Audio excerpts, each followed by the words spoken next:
Shalom, selamat bergabung dengan Menara Doa. Mari pada hari ini kita berdoa. Bapa di sorga, kami bersyukur Tuhan, pada hari ini kami diberkati dengan waktu yang indah untuk kami bisa memuji Tuhan, menyembah Tuhan, mendengarkan firman Allah. Khususnya bagaimana suami istri, bagaimana berkeluarga, bergaul dalam pertemanan, dimampukan Tuhan kami mengubah cekcok menjadi cocok. Sehingga jauhlah dari keluarga kami cekcok, pertikaian kami buang, cekcok kami buang, segala perselisihan kami buang. Kami percaya dalam Tuhan Yesus, walaupun ada perbedaan, kami bisa mengkomunikasikannya dengan baik dan saling melengkapi, saling menguatkan di dalam keluarga. Dalam nama Tuhan Yesus kami berdoa, amin. Sama-sama kita ibadah, kita memuji nama Tuhan. Ku takkan hari esok, namun langkahku tegak. Bukan surya ku harapkan, karena surya kan lenyap. Oh tiada ku gelisah akan masa menjelang. Ku berjalan serta Yesus, maka hatiku tenang. Banyak hal tak ku pahami dalam masa menjelang, tapi terang bagiku ini tangan Tuhan yang pegang. Makin teranglah perjalanan, makin tinggi aku naik, dan bebanku makin ringan, makin nampaklah yang baik. Di sanalah terang abadi, tiada tangis dan keluh. Di negeri seberang pelangi, kita akan bertemu. Banyak hal tak ku pahami dalam masa menjelang, tapi terang bagiku ini tangan Tuhan yang pegang. Banyak hal tak ku pahami dalam masa menjelang, tapi terang bagiku ini tangan Tuhan yang pegang. Banyak hal tak ku pahami dalam masa menjelang, tapi terang bagiku ini tangan Tuhan yang pegang. Tapi terang bagiku ini tangan Tuhan yang pegang. Tapi terang bagiku ini tangan Tuhan yang pegang. Kami tahu tangan-Mu memegang kami, Yesus. Maka tenanglah kini hati kami bersama-Mu, Amin. Tuhan.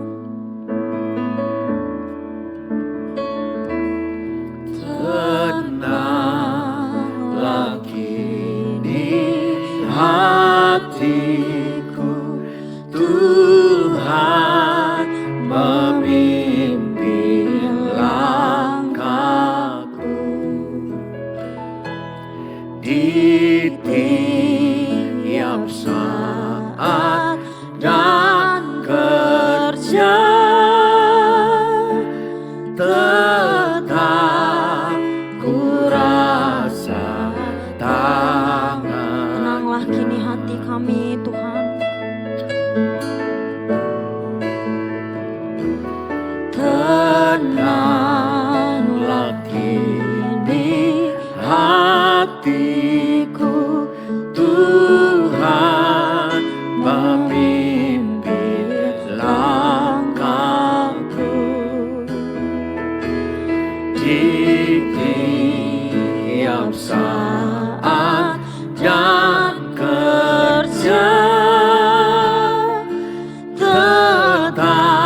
hatiku berserah penuh, tanganku dipegang teguh. Di malam yang gelap benar Yesus,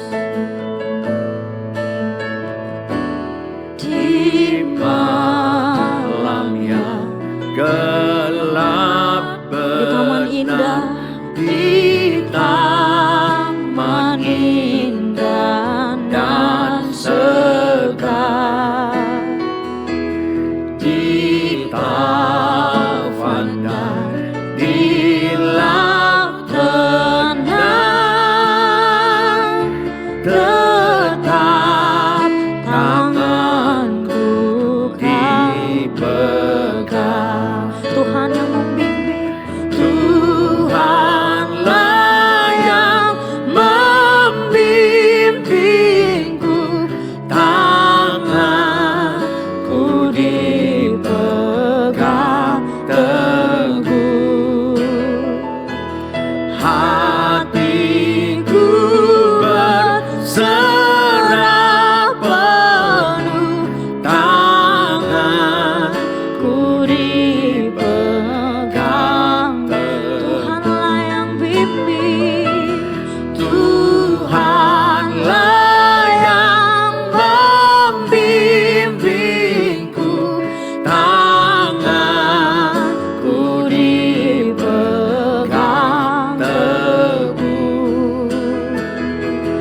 Hatiku berserah penuh, tanganku dipegang. Mari nyatakan, Tuhan yang membimbing setiap kita.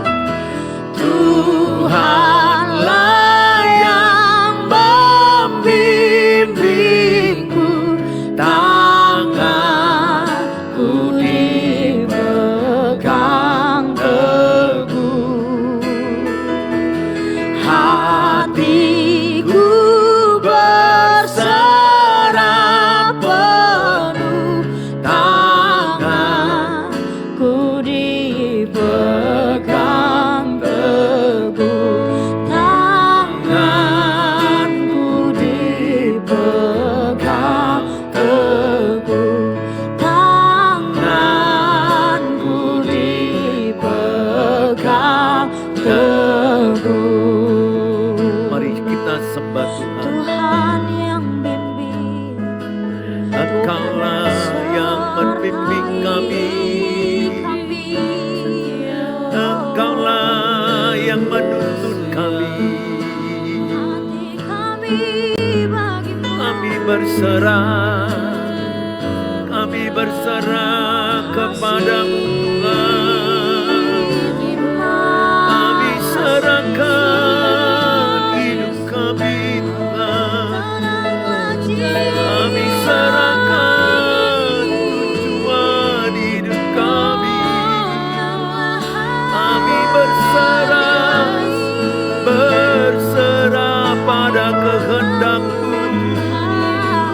Kami tahu yang baik Kau sediakan. Kami percaya padamu Bapa. Kami percayakan hidup kami ke dalam tangan-Mu yang kuat. Kami percayakan dalam tangan-Mu, dalam rencana-Mu. Kami percaya Tuhan, yang terbaik yang Kau sediakan. Engkau Bapa yang baik, Bapa yang sangat baik. Engkau menyediakan jalan-jalan bagi kami. Tidak selamanya Kau biarkan kami susah. Engkau menolong kami. Terima kasih Tuhan. Haleluya. Bahagia kami di dalam-Mu Yesus. Amin. Nyanyian pujian terbaik Amin. kami naikkan karena hati kami bersyukur Tuhan. Haleluya.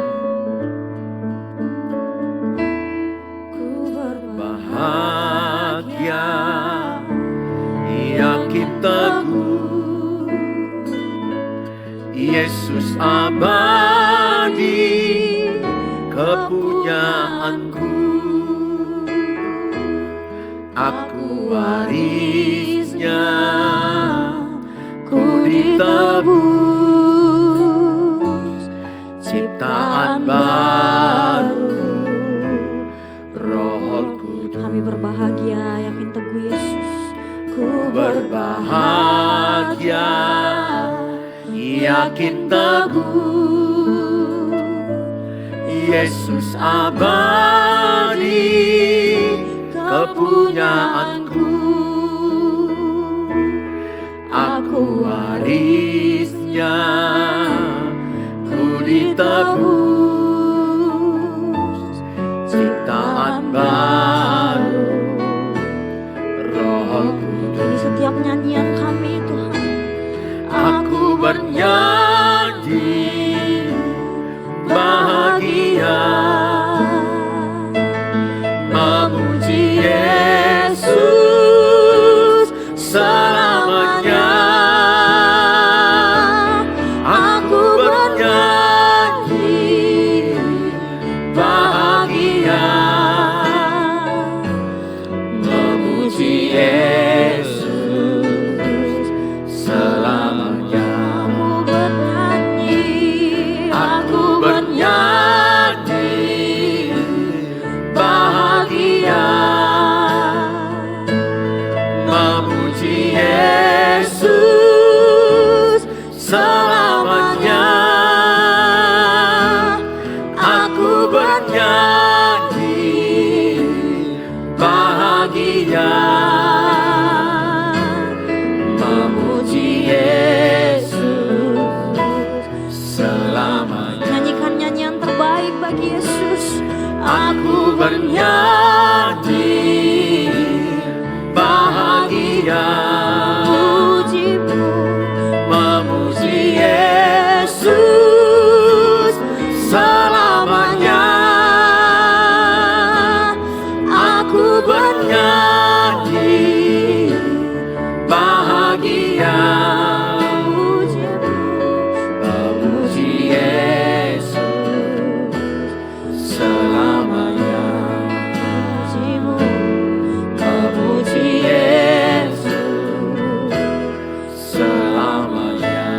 pujimu, memuji Yesus Selamanya.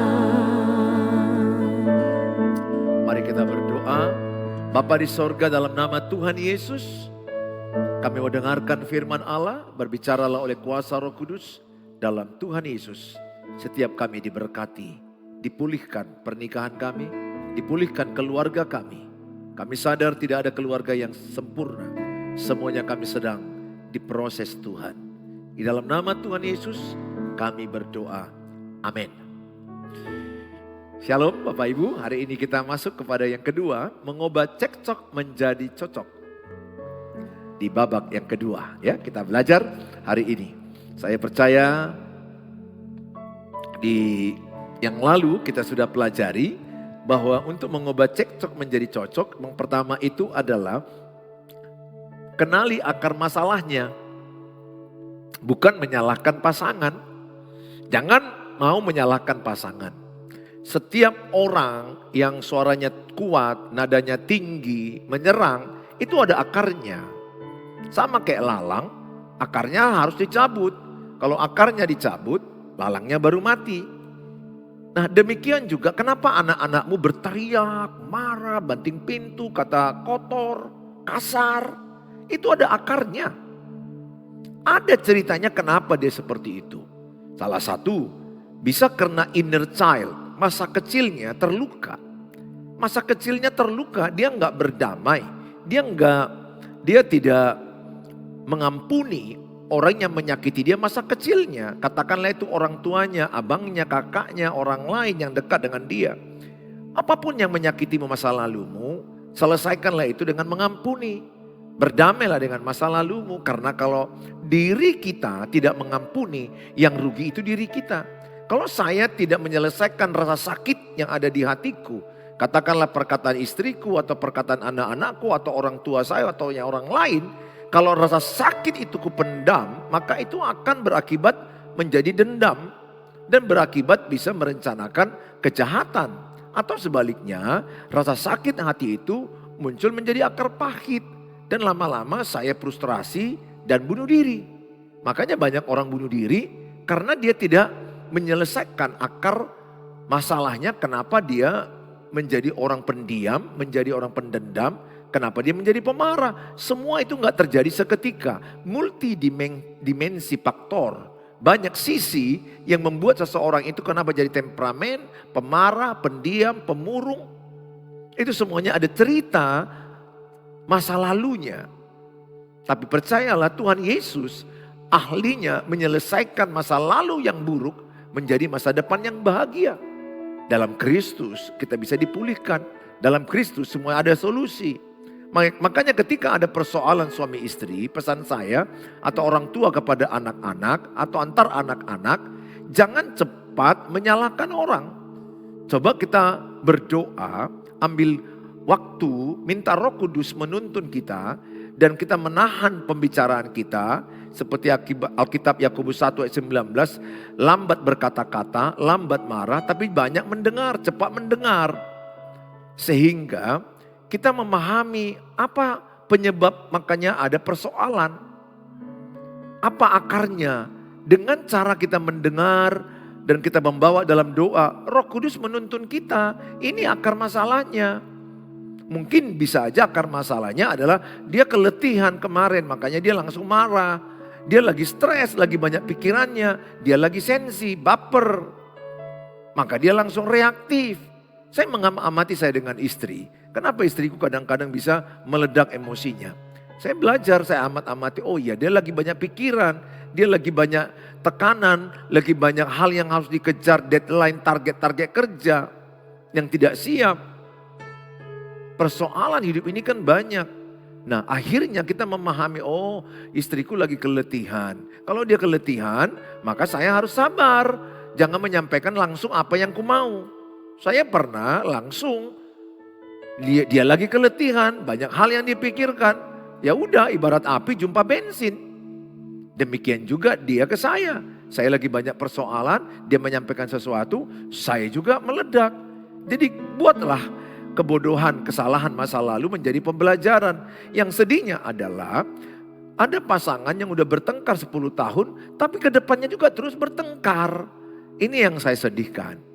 Oke lah katakan 5 tahun pertama, 10 tahun pertama masih ada pertengkaran. Tapi harapan Alkitab, harapan Tuhan semakin lama kita belajar semakin lebih rendah pertengkaran. Ingat hubungan suami istri yang berbahagia itu mengurangi stres dalam hidup. Jadi banyak orang yang stres itu karena keluarganya gak bahagia. Itu sudah disurvei. Jadi kalau keluarga saya tidak bahagia maka saya lebih mudah stres. Depresi, istri saya juga begitu, anak-anak saya juga begitu. Kasihan kan? Karena hubungan yang tidak baik, pertengkaran dan cekcok mengakibatkan apa? Anak-anak mudah stres di luar sana. Sedikit ada masalah stres, depresi. Kenapa? Hubungan dalam keluarga tidak baik. Jadi emosi, karakter, kepribadian, perasaan dari seorang anak itu dibentuk dalam keluarga. Bagaimana ayah ibu berperan menciptakan suasana sorga, suasana nyaman, komunikasi terbuka, saling mendoakan, saling memperhatikan. Sehingga keluarga itu terbentuk hubungan yang kuat karena komunikasi yang baik, mereka banyak mendengar, sedikit berkata-kata.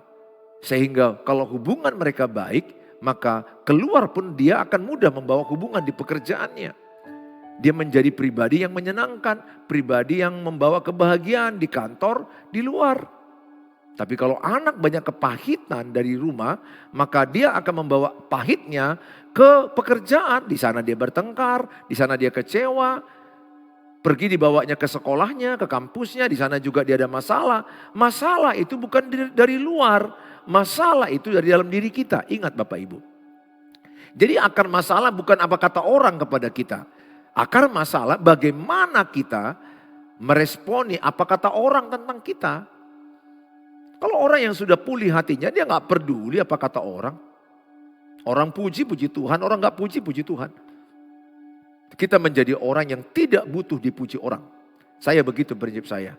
Saya tidak butuh dipuji orang, saya tidak butuh diakui orang. Saya tidak butuh validasi eksternal. Saya orangnya begitu sekarang. Jadi saya tidak terpengaruh dengan pujian orang kepada saya. Saya tidak terpengaruh dengan orang merendahkan saya. Urusan dia itu dengan Tuhan. Urusan saya, bagaimana saya menata hidup saya benar. Bagaimana saya menjalani hidup sesuai dengan firman Allah. Menyenangkan semua orang itu pekerjaan mustahil. Pekerjaan yang tidak masuk akal. Tidak mungkin kita mampu menyenangkan semua orang. Nah, dalam konteks ini coba ketika ada persoalan suami istri, jangan cepat menyalahkan istri. Istri jangan cepat menyalahkan suami. Coba banyak mendengar. Coba jangan ucapkan kau selalu salah. Kau gak pernah dengar apa yang kubilang. Ini sering kali terjadi. Coba ucapkan kalimat ini. Pa, saya sedih loh. Kalau papa pulang lama. Takut-takutnya ada begal jam 1 pagi. Nah, tunjukkan rasa empatimu. Saya sedih loh pa, kalau papa itu terlalu capek kerja di kantor. Bagaimana supaya papa bisa sehat-sehat. Nah, baru dia terbuka. Iya ma, aku di kantor lagi lembur. Atasanku lagi buat target kerja proyek luar kota. Dan terjadilah hubungan komunikasi. Tersampaikanlah perasaan dengan jujur. Sehingga bisa mereka bicara dari hati ke hati. Sehingga masalah pulang telat nggak perlu dipersoalkan. Pa, perasaanku sedih karena kita kekurangan uang untuk bayar sekolah anak-anak. Bagaimana ya pa kita menyelesaikannya? Kan enak. Oh iya ma, kita doa, kita coba pikirkan menjual aset. Supaya aset itu bisa menyekolahkan anak-anak. Sehingga selesai. Dengan cara komunikasi yang baik, masalah-masalah itu bisa diselesaikan dengan baik. Tapi masalah kecil, komunikasi yang salah, masalah jadi besar. Kalau komunikasi baik, sebesar apapun masalah bisa diselesaikan. Masalahnya, Pak Sutri tidak banyak mau di training. Tidak mau banyak upgrade diri dalam membangun komunikasi. Sudah bodoh dalam berkomunikasi. Ya, orang bodoh itu apa? Orang yang meledakkan amarahnya, kata Amsal, orang bodoh. Berulang-ulang itu Amsal katakan. Orang yang menahan amarahnya orang bijak. Jujur banyak suami istri yang bodoh. Sama-sama meledak, sama-sama marah. Gak peduli anak-anaknya ketakutan, trauma. Gak mau menikah. Anak-anaknya mentalnya rusak, kepahitan, pertikaian. Anaknya di luar juga bertikai. Kenapa? Karena rumah di mana mereka tinggal dibesarkan dengan pertengkaran. Saya semakin sadar, pertengkaran suami istri membuat anak-anakku kan hancur. Makanya apa? Saya tidak mau bertengkar. Saya tidak mau cekcok. Bagaimana caraku? Ku matikan egoisku. Ku matikan kesombonganku. Ku utamakan perasaan istriku. Ku utamakan perasaan anak-anakku. Demikian bunyinya Filipi 2 1-5. Buanglah egoismu, utamakanlah perasaan anak-anakmu. Cobalah belajar mendengar. Ya, yang berikutnya kita akan belajar bangun komunikasi yang dipenuhi kasih dan kelembutan. Dalam Kolose 3 ayat 12-14, kenakanlah kasih sebagai pengikat yang mempersatukan dan menyempurnakan. Pilihlah kata-kata yang membangun, bukan melukai. Jangan mengungkit masa lalu. Dalam cekcok pilih waktu dan suasana yang tepat. Jadi dalam kitab Kolose 4 ayat 6 dikatakan, berkata-katalah dengan penuh kasih kepada istrimu, kepada suamimu, kepada anak-anakmu. Hendaklah kata-katamu membangun pasanganmu, anak-anakmu. Pilihlah kata-kata yang tepat untuk dikeluarkan. Apakah ini di waktu yang tepat? Amsal 25 ayat 11, orang yang berkata-kata di waktu yang tepat bagaikan emas, bagaikan apel emas di atas pinggan perak. Jadi kita harus sabar. Apakah ini tepat ku sampaikan atau ini belum tepat? Jangan mau cepat-cepat selesai, ujungnya berantem. Sabar, tunggu, doakan. Bahkan bapak dan ibu menunda marah 5 menit itu sangat mengurangi emosimu 50%. Tunda, jangan langsung reaktif. Ketika ada orang memancingmu marah, jangan langsung ladeni. Jangan, pasti pilihan kata-katamu akan salah. Melukai dan menyerang, apalagi itu istri atau suami, anak-anak. Jangan, sabar. Ini orang dewasa seperti itu, sabar. Dia menyaring informasi yang masuk dan apa yang harus diucapkannya, dia mulai memilih. Kenakanlah kasih sebagai pengikat. Nah saudara, dalam pernikahan orang Kristen, pasti ada masalah. Pasti ada persoalan. Dalam hal ini sudah diajarkan, jangan cepat menyalahkan. Cari akar masalah. Caranya bagaimana? Mendengar, banyak mendengar. Coba tulis dalam kolom, saya mau banyak mendengar. Tulis dalam kolom, saya mau banyak mendengar. Orang yang cepat berkata-kata akan banyak salahnya. Yakobus 1 ayat 19 tadi katakan, lambat marah, lambat berkata-kata, banyak mendengar. Dan kemudian tulis dalam kolom, saya pilih kata-kata yang mau saya ucapkan. Tulis dalam kolom, saya pilih kata-kata yang mau saya ucapkan. Saya mau khotbah gini aja di depan Bapak Ibu, saya pilih. Saya minta Roh Kudus tuntun saya. Apalagi saya mau marah. Saya sekarang begitu, kalau saya mau marah, saya langsung minta Roh Kudus tolong saya mau marah. Tuntun saya supaya saya bisa memilih kata-kata yang benar. Kata-kata yang tepat, kata-kata yang membangun, kata-kata yang menguatkan. Karena saat marah saya, maka pintu iblis mulai masuk ke dalam diri saya. Kita manusia biasa yang masih punya perasaan bisa marah. Tapi marah tidak berbuat dosa. Tuntun oleh Roh Kudus. Jadi marahnya bukan menyerang orangnya, bukan menyalahkan orangnya, tetapi mencari solusi supaya dia berbuat benar ke depan. Terlalu banyak orang marah, bukan marah untuk solusi, tapi marah menyerang, menyalahkan, menjatuhkan, meracuni. Itu banyak kebodohan-kebodohan itu di mana-mana. Tapi orang yang bijak kalaupun dia marah, dia berdoa dulu. Minta Roh Kudus menuntun kata-kata sehingga setiap kata-katanya adalah untuk perbaikan, untuk solusi bagaimana ke depan dia tidak mengulangi kesalahan yang sama. Nah saudara, saya melihat banyak keluarga dalam mengatasi masalah berteriak-teriak. Ini keluarga yang sakit. Rumah sakit rumah sakit jiwa, itulah rumah sakit jiwa. Jadi bayangkan bapak berteriak, mama berteriak, anak-anak berteriak, maka rumah itu adalah rumah sakit jiwa.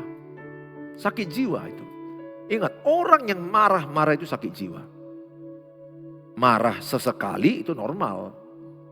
Marah sesekali normal, tapi itu pun marah membangun, menguatkan. Karena marah untuk solusi. Tapi kalau Bapak Ibu jumpai orang marah-marah, pagi marah, siang marah, malam marah, Senin marah, Selasa marah, Rabu marah, itu sakit jiwa. Sakit jiwa. Yang sehat jiwa, apapun tekanan di hatinya, dia bisa menyampaikan dengan bahasa yang baik kepada orang lain. Sehingga orang bisa memahami apa masalah dan bisa mencari solusi. Saudara, saya berharap sekali, jangan bilang sama pasanganmu, kau selalu salah. Anak-anak lagi diucapkan, memang kau gak berguna. Memang kau gak pernah dengar kata mamamu. Kau manusia gak berguna. Kau tidak ada gunanya dilahirkan. Wow, ini kata-kata yang sangat kejam kepada anak-anak. Sampai kelahirannya ditolak. Padahal yang salah siapa? Orang tua. Ingat, tidak ada anak yang lahir jahat. Yang ada salah asuh. Yang ada salah didik. Gak ada itu anak lahir, oh si A lahir tanggal 21 bulan 6 70. Wah jahat itu. Oh 25 Desember 2030, oh ini baik. Siapa itu? Mana ada. Anak lahir sama-sama polos. Tergantung di tangan siapa. Tergantung apa yang didengar dia. Apa yang dilihat dia. Apa yang dipertontonkan orang tua ke dia. Tergantung didikan orang tua jadi apa dia. Jadi kalau ada anak pendeta yang narkoba atau anak pendeta yang ngaco, udahlah kita ngaku aja sebagai pendeta bahwa kita ada salahnya di situ. Saya jumpai ada pendeta nggak mau mengakui kesalahannya. Karena anaknya melakukan kesalahan-kesalahan di luar sana yang mengecewakan orang tua. Kebanyakan pendeta nggak mau jujur. Kalau saya mau jujur, kalau anakku salah itu tanggung jawabku. Bahkan kalau istriku salah itu tanggung jawabku. Kita harus berani berkata tanggung jawab, berhenti sampai di sini. Gereja yang saya gembalakan GB Pelita 2000 jemaat lebih. Kesalahan-kesalahan itu semua tanggung jawab saya. Apapun manajemen gereja ini tanggung jawab saya sebagai gembala jemaat. Saya tidak mau melemparkan kesalahan sama orang. Saya ambil tanggung jawab saya karena saya pemimpin. Saya terima risiko memimpin. Itulah pemimpin. Hidup ini kita nggak usah lempar kesalahan sama orang. Kita nggak boleh mencap anak, kau anak bodoh, kau anak sial, kau anak nggak pernah mendengar nasihat orang tuamu. Cocoknya kau dikutuk. Ini orang tua yang terluka ini. Melukai anaknya sendiri, mengutuk anaknya sendiri. Kasihan aku melihat ada banyak anak-anak dibesarkan dengan keluarga. Ayah terluka, ibu terluka, otomatis anaknya terluka. Kasihan. Kasihan sekali. Makanya lihatlah di bangsa kita ini banyak orang terluka. Banyak sekali orang terluka. Kalau ada masalah, mereka langsung berteriak. Kalau nggak berteriak, diam. Diam-diaman. Silent. Waduh, sikit-sikit blokir pasangan. Blokir, oh ada loh istri. Blokir suami, suami blokir istri. Ini pasutri yang edan beginian. Istri pun diblokir, suami pun diblokir. Mertua pun diblokir. Ampun. Banyak sekali orang-orang terluka. Makanya saya terus sondingkan melalui sosmed saya. Untuk menolong mereka, jangan bawa luka masa lalu. Sembuhlah engkau dengan cara mengampuni, berdamai, ikhlas dengan apa yang terjadi. Buatlah itu mendatangkan kebaikan bagi dirimu. Enggak ada keluarga yang sempurna. Enggak ada rumah tangga yang sempurna. Semua rumah tangga ada cekcoknya. Tapi jangan tinggal dalam pertengkaran. Jangan tinggal dalam cekcok terus menerus. Ubahlah. Dan perubahan selalu dimulai dari diri sendiri. Itu prinsip saya. Saya katakan nama Tuhan, ubahlah saya Tuhan supaya lewat perubahan. Saya supaya lewat perubahanku, keluargaku diselamatkan, istriku diselamatkan, pernikahanku diselamatkan. Gereja ini pun bertumbuh dan banyak orang diberkati. Fokus saya apa? Perubahan hidup saya. Tulis dalam kolom, ubahlah saya Tuhan supaya lewat perubahan saya, keluargaku diselamatkan. Perubahan apa? Pilih kata-kata berkomunikasi. Jangan omong doang. Jangan hanya aspun asal bunyi. Sebelum ngomong pikir ini cocok gak ku omongi. Melukai gak ini, memberkati gak ini. Waktunya pas enggak. Harus begitu. Makin kita dewasa makin tepat memilih kata, makin tepat memilih waktu, makin tepat memilih intonasi. Makin lama kita makin bijaksana. Saudara yang saya kasihi. Jangan katakan kamu selalu salah. Memang kamu gak pernah dengar apa yang kukatakan. Ucapkanlah kepada anakmu. Mama sedih kalau engkau anakku Samson terlalu sering pulang malam-malam jam 2 pagi. Mama sedih, takut ada begal. Mama sedih kalau engkau Jamie tidak kuliah. Nanti kau bagaimana kuliahmu? Gak tamat, tidak sarjana. Nanti kau susah cari kerja. Sampaikan perasaan sedihmu. Bukan sebaliknya, kau memang bodoh, kau gak jadi apa-apa. Terkutuklah kau. Wow, orang tua yang seperti ini, orang yang terluka. Yang ketiga adalah, ampunilah seperti Kristus mengampuni. Jadi ketika ada cekcok, kemudian sudah mulai mendengar, mengerti akar masalah, kemudian komunikasi yang baik, pemilihan kata yang baik, doa, closing dengan doa. Kami begitu keluarga, tutup dengan doa. Doa saling mengampuni. Doa saling memberkati. Efesus 4 ayat 32. Hendaklah kamu ramah seorang terhadap yang lain penuh kasih mesra. Dan saling mengampuni. Sebagaimana Allah di dalam Kristus telah mengampuni kamu. Jadi sebagaimana Tuhan telah mengampuni saya, begitulah saya mengampuni istri saya. Mengampuni anak-anak saya. Demikianlah ibu mengampuni suami. Jangan ingat-ingat kesalahan masa lalu. Ingat, Rumah tangga akan hancur kalau suka mengungkit kesalahan masa lalu. Tulis dalam kolom, saya tidak mau mengungkit kesalahan masa lalu. Tulis ibu, apa yang saya bilang ini tulis. Saya tidak mau mengungkit kesalahan masa lalu. Tulis pak. Karena rumah tangga akan hancur kalau suka mengungkit kesalahan orang masa lalu.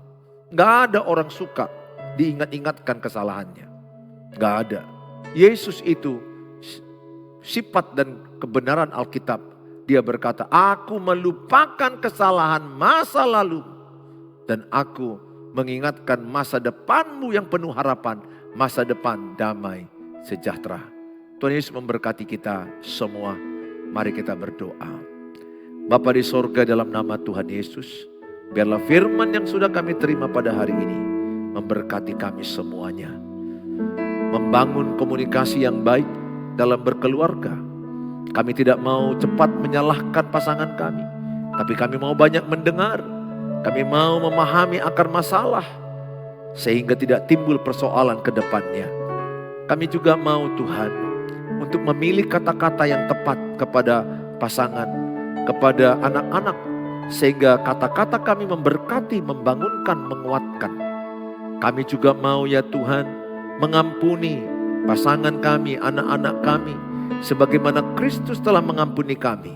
Demikianlah kami mengampuni orang yang bersalah kepada kami. Mampukan kami menjadi pelaku-pelaku firman Allah. Pulihkanlah juga orang yang sakit penyakit tubuhnya. Tubuh mereka yang lagi sakit Tuhan pulihkan. Dalam Tuhan Yesus. Engkau yang sakit terimalah kesembuhan. Dalam nama Tuhan Yesus. Urapan Tuhan mengurapi obatmu. Mengurapi hidupmu. Berkati juga mereka yang lagi berjuang masalah keuangan. Masalah pekerjaan, usaha mereka, mencari pekerjaan, mencari jodoh. Merindukan keturunan, lagi menjual rumah, unit-unit rumah mereka, menjual tanah. Tuhan tolong mereka. Tuhan tolong. Tuhan berikan pembeli yang tepat pada waktunya. Kami bersyukur buat pada hari ini. Dalam nama Tuhan Yesus, kami berdoa dan mengucap syukur. Mari kita mengucapkan doa Bapa kami. Bapa kami yang di sorga, dikuduskanlah namamu, datanglah kerajaanmu. Jadilah kehendak-Mu di bumi seperti di sorga. Berikanlah kami pada hari ini makanan kami yang secukupnya. Dan ampunilah kami akan kesalahan kami, seperti kami juga mengampuni orang bersalah pada kami. Dan janganlah bawa kami ke dalam pencobaan, tapi lepaskanlah kami daripada yang jahat. Karena Engkau yang punya kerajaan dan kuasa dan kemuliaan sampai selama-lamanya. Amin. Bawalah berkat damai sejahtera dari Allah Bapa, cinta kasih sempurna Tuhan Yesus, penyertaan Allah Roh Kudus, menyertai kita yang percaya. Sama-sama katakan amin. Amin. Tuhan Yesus memberkati kita semua. Bapak Ibu yang terberkati dengan tayangan ini, silakanlah share link YouTube ini kepada banyak orang. Dengan Bapak Ibu men-share-nya, maka Bapak Ibu sudah terlibat dalam pemberitaan firman Allah. Kalau Bapak Ibu mau konseling dengan saya, ini ada di kolom nomor WA saya 0811 63 73 47 0811 63 7347. Tapi saya mohon jangan di call, di chat dulu. Dari di chat nanti kita janjian ada waktu kapan untuk bisa konseling. Karena waktu saya sudah sangat-sangat padat. Dan Bapak Ibu yang terberkati dengan tayangan ini mau membagikan berkat. Ada berkat-berkat yang mau mendukung pelayanan saya. Saya memberitakan firman Tuhan ke berbagai daerah. Dan saya juga mengajak Bapak Ibu mendukung pelayanan gereja ini. Di bawah ini ada nomor rekening gereja dan nomor rekening pribadi saya. Kalau Bapak Ibu merasa mau memberkati, silakan saudara dengan sukarela untuk memberikan persembahan di nomor rekening tersebut. Terima kasih buat perhatian Bapak Ibu. Tuhan Yesus memberkati. Semangat membangun rumah tangga yang harmonis. Dalam Tuhan Yesus. Kita ketemu kembali di waktu yang akan datang. Bye-bye.